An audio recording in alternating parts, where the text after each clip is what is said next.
For those who haven't caught on by now, this strategy guide video series of mine is meant to be a sort of companion piece to my other gaming videos.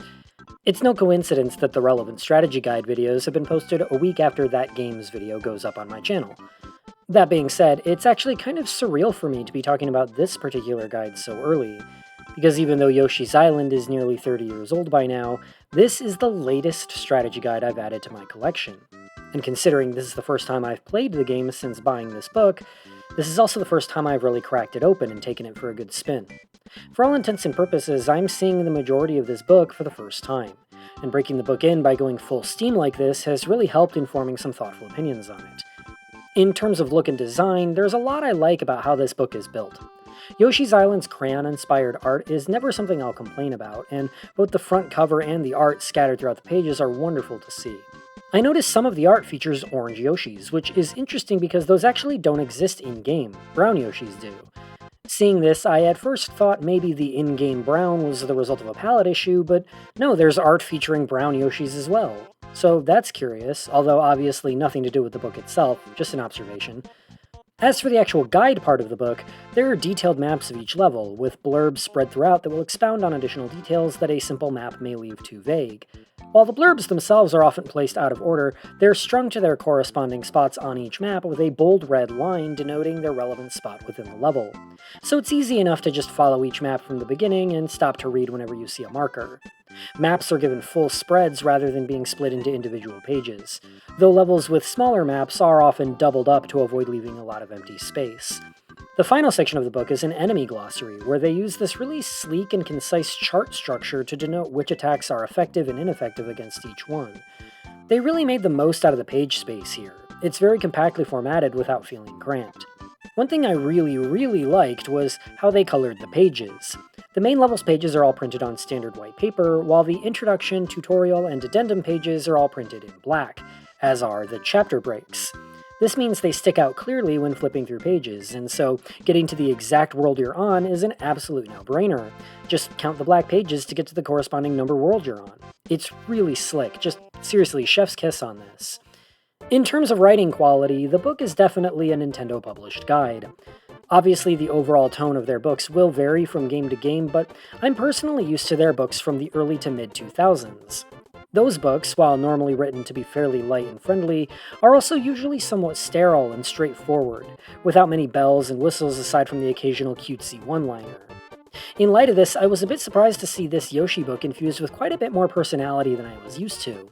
The egg-throwing tutorial in the game's opening chapters is written as though it's from the perspective of an Olympic coach, and they commit to this bit for the entire section. The blurb that introduces Raphael the Raven even includes an Edgar Allan Poe reference. Look, there's no way they expected kids to understand that. The writers put that in for themselves. They were having fun. Overall, it's a fun little book, but I do have a fair share of criticism. Probably more than either of the other two guidebooks I've talked about so far. The most minor of which is that I noticed they use the wrong form of your at least twice, which isn't the end of the world, but as someone who does a lot of writing myself, I can say it's really something that should have been caught in editing. No, my main complaint of this book is that it just seems to be lacking in certain specific information. While the maps usually try to denote hidden items, it oftentimes doesn't elaborate on how to find them, and sometimes just doesn't label hidden item locations at all. Like, it'll tell you where each hidden door is, but then sometimes won't tell you where to find the switch or winged cloud you need to reveal said door. There were a lot of times where the book's maps alone weren't telling me what I needed to know, and there wouldn't be any blurb to point things out either, and so I would just have to use the internet to find it. And if this had only happened 2 or 3 times, I wouldn't mind so much, but after a certain point, it seemed like it started happening once every other level or so. Yoshi's Island is a fairly intuitively designed game, and given enough time I would usually be able to figure things out just from visual cues, but those few instances where I was legitimately stumped and the book was giving me absolutely nothing really left a sour taste in my mouth. And this ties into how I think the book could have been improved just by being given a higher page count.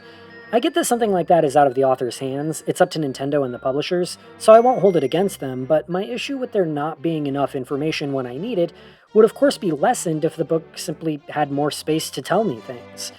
While the Nintendo guide for Final Fantasy VI was only marginally thicker than this one in terms of page count, and for the record, that was already much thicker than almost any other guidebook published at the time, that guide also made much more dense use of its available space.